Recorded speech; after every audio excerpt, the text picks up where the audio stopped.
Thank you very much. Sir, this is a discussion that is on an extremely important issue that concerns the life and death of our peoples. Recently, nationwide, my party had organized a protest action in which lakhs and lakhs of people participated. That only shows the manner in which people are concerned about the relentless rise in the prices of all essential commodities. And the status of that, sir, according to the answers given in this very house and in the parliament by the various ministers, if you just look at the situation of what is the state, the overall retail inflation is on a 22-month high at 5.77%.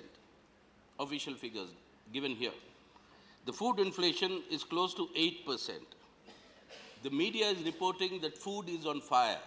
That is the headlines. Potatoes have gone up by nearly 65%, pulses by 27%, vegetables by 17%. This is the relentless burden that is being imposed on our people today through this price rise. Honorable members from the ruling benches have labored to try and show that this is also a responsibility of the state governments and they should crack down on hoarders and black marketing, etc. Very true. I'm not disputing that. That needs to be done. But look at the responsibility of the central government. Look at the responsibility of the central government in doing this, in all this that is happening, because what is the price of your dal, sir, today? It has gone up between 2014 and 2016. Your gram dal has gone up double, more than double, 100.65% increase. Arhar dal has gone up by 100.26% increase. Your urad dal has gone up by 99.34% increase.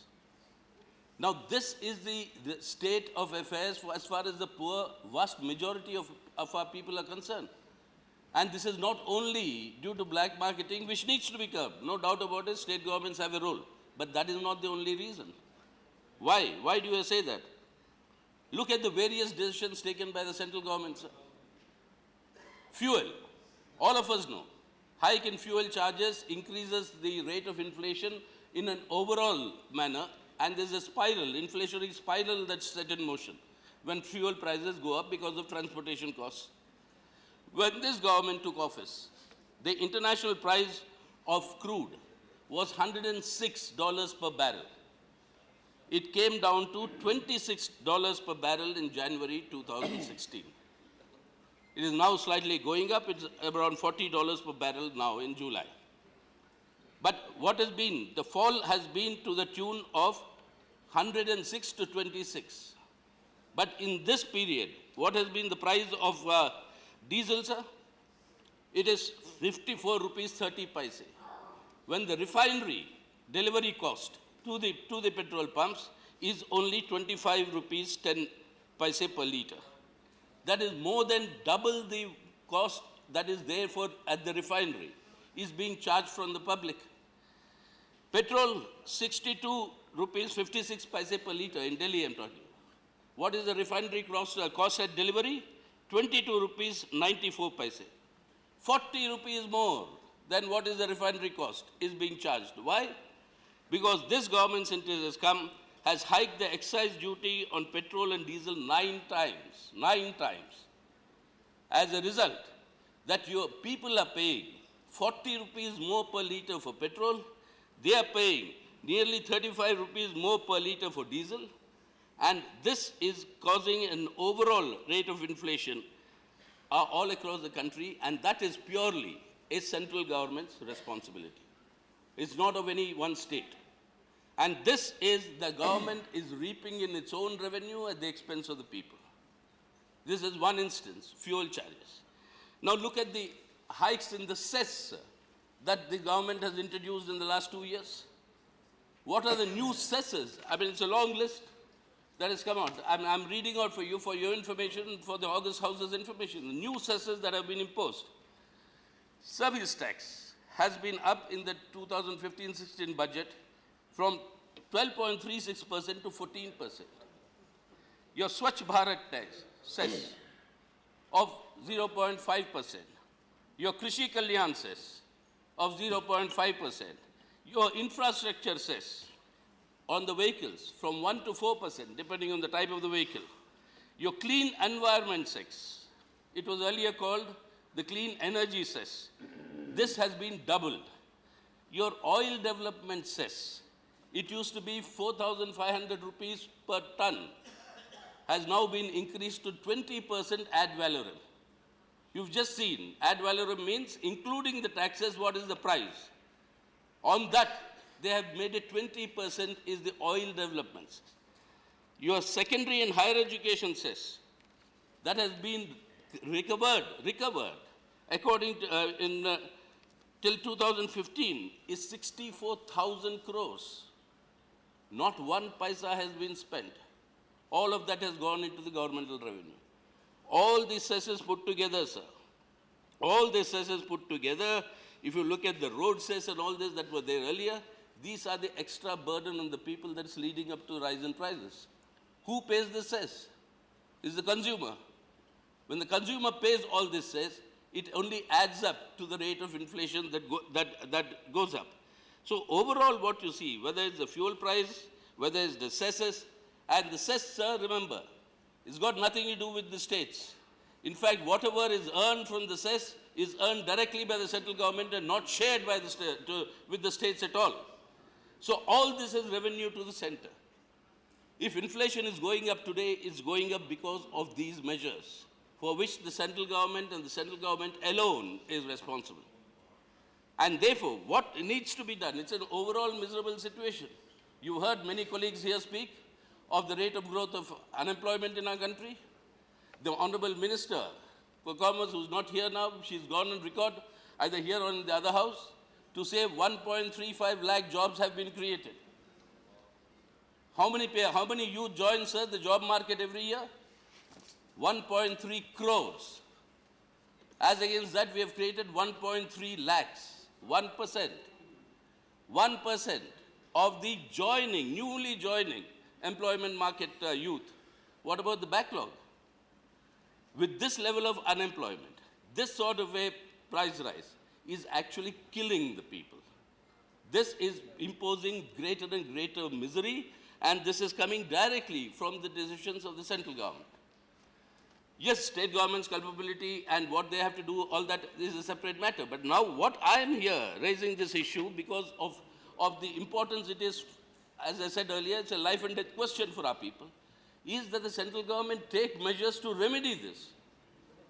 If you're collecting so much of money for augmenting your revenues, 9 times increase in excise duties on petroleum products. If you're doing with all these cesses, to remedy this, what needs to be done, apart from giving relief to the people, to direct benefits, whatever that may be, what needs to be done immediately is that we must ban, and this is a point I've been raising, sir, you would be familiar a number of times, ban the forward trading and futures trading in all essential commodities. That is absolutely essential because speculation has taken over everything. Earlier it was rice, wheat, dal, pulses, everything, sugar, potatoes, all of them, they're in the speculation market. And we've done it once. In the last decade, once it was done, essential commodities were kept out of the futures trading commodity exchange, and in 6 months the prices fell. But we are not learning from that experience. The central government has to do that, even if it goes against the interests of some traders, some middlemen. But for the interests of the people at large, this is a measure that needs to be done. Today, it's reached a situation where power has become is becoming a part of the speculation. You privatize power transmission. People who are transmitting, private transmitters of power, are not linking up to the grid. They're not linking up to the grid because of speculation on the pricing. And because of that, the country suffers power shortages. Now, this speculation has to be reined in. If you're serious about controlling inflation and providing some relief to the people, rein in the speculation, ban at least for some time, suspend all essential commodities from your commodity exchanges, future trading and forward trading.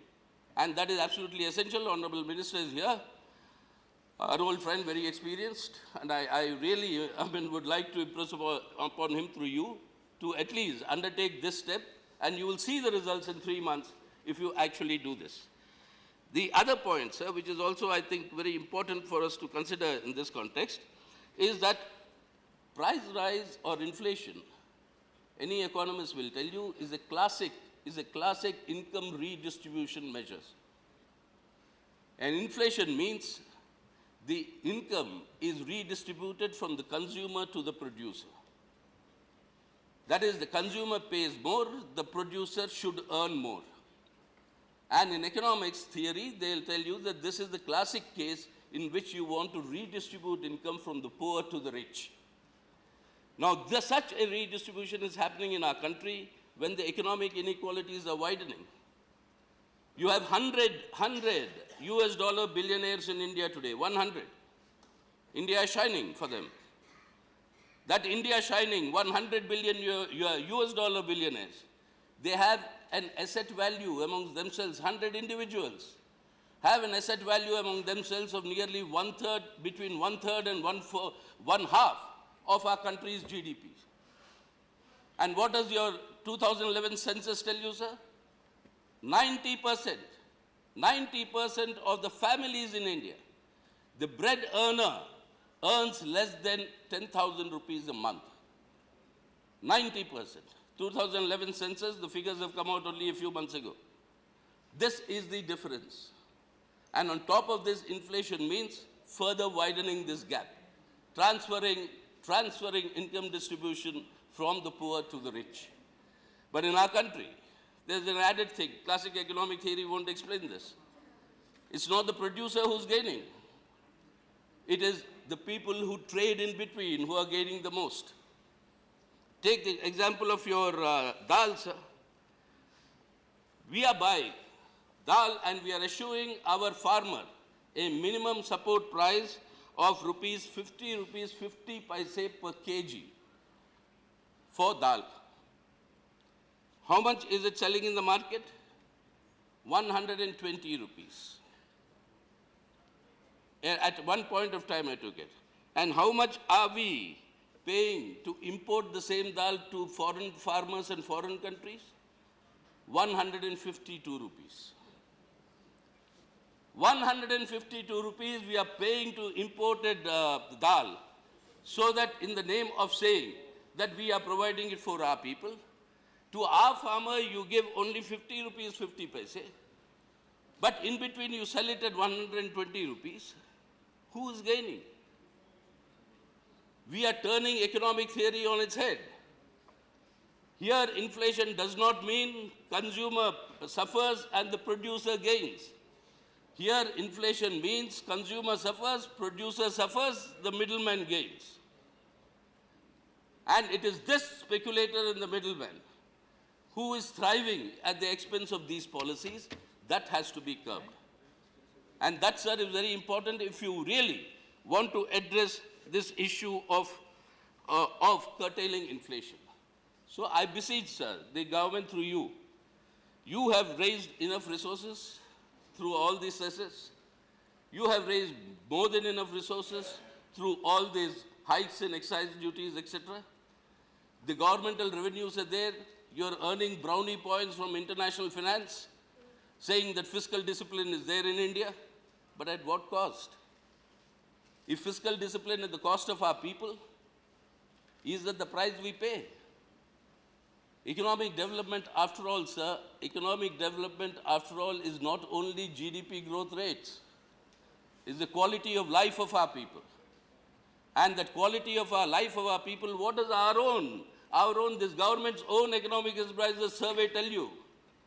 When That GDP if, rises, when GDP rises, quality of life should improve, isn't it? I'm sorry?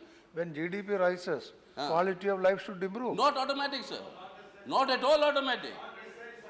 Not at all. On the contrary, that's what I'm trying to explain. GDP grows 100 US dollar billionaires. Okay. GDP grows more, it'll be 150 US dollar billionaires. Shining India. And then you have a suffering India. There is a trickle-down theory. You see, Trickle-down theory. Trickle-down theory. I'm sorry, sir? Trickle-down theory. Sir, the law of gravity does not apply in economic theory. Nothing trickles down, sir. If there's anything, it's a trickle up. and that is the price rise That is that what we are you talking said, about. It reversed. defies the laws of gravity. And that is why, so what I'm here to say is, if this has to be curtailed, Okay. I'm concluding, sir. If this has to be curtailed, sir, the government will seriously have to address this question of curbing speculation, ban your trading in essential commodities, and on the other hand, stop these cesses, these excise duty hikes, and thereby provide relief to the people and ensure a proper MSP. Sir, remember, final point. Not final, no, one more point. The point, if agriculture growth grows up by 1%, your overall GDP grows by more than 0.7%. And your industry goes by more than 0.5%. 1%. India is a rural farmer-based economy even today. If you forget that, you are forgetting the essence of what India is, and thereby these sort of effects will come. So finally, last point, Okay. I'm glad this discussion has been initiated. I have a colleague from West Bengal, whose assembly, state assembly, twice they tried to discuss this issue on price rise and it was not allowed by the state government there. But anyway, I'm glad that it's come up here. Okay. And I hope this All right. message will go there. Thank you, sir. Thank you very much. Sri, thank you very much.